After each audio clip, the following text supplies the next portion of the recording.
Every year, many thousands of people receive the gift of life, a life-saving transplant of a heart, kidney, liver, lungs, pancreas, or intestines.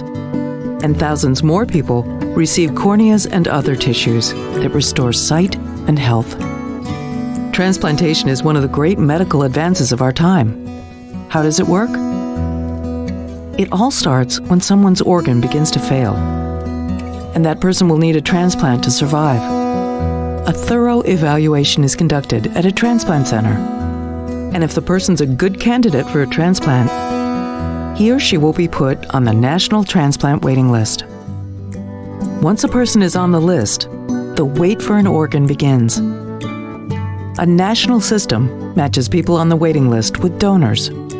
The factors considered in matching donors and recipients include blood type and body size, how sick the patient is, distance from the donor, tissue type, and length of time on the waiting list.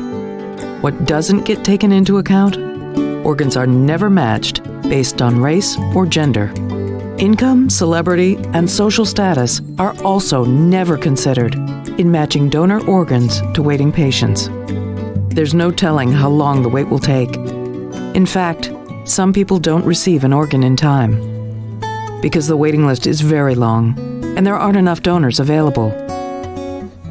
That's why an average of 20 people on the waiting list die each day. Imagine how many we could save if we all were donors. Most organs for transplants come from deceased donors. Here's how that happens.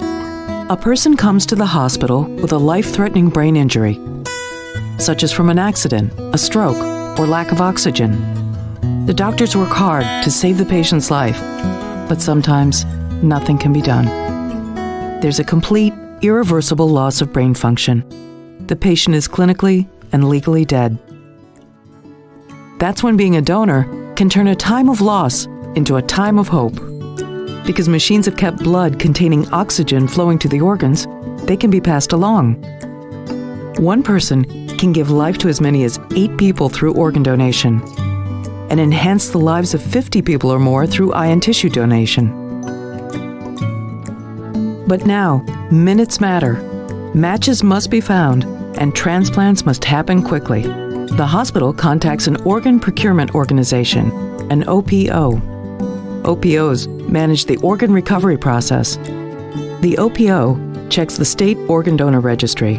If the person is already registered as a donor, they'll inform the family. If not, they'll ask the family to authorize donation.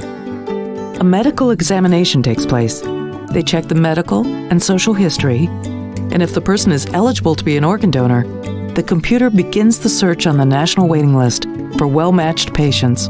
The best matched patients for each organ are contacted by their transplant teams. This is the call that every single person on the waiting list has been hoping for. The call that could mean a second chance at life. Now the transplant happens. A surgical team recovers the organs, then corneas and other tissues. The organs are sent to the transplant hospitals where the patients and transplant teams are waiting, and the life-saving transplants take place. It will take healthy living and medications to keep the organ working well in its new home. But some wonderful person has given the most precious gift of all, the gift of life. You too can make the decision today to sign up on your state registry as an organ, eye, and tissue donor. Any age is the right age, young or old. And any day is the right day to sign up as a donor. Remember to tell your family so they can support your wishes.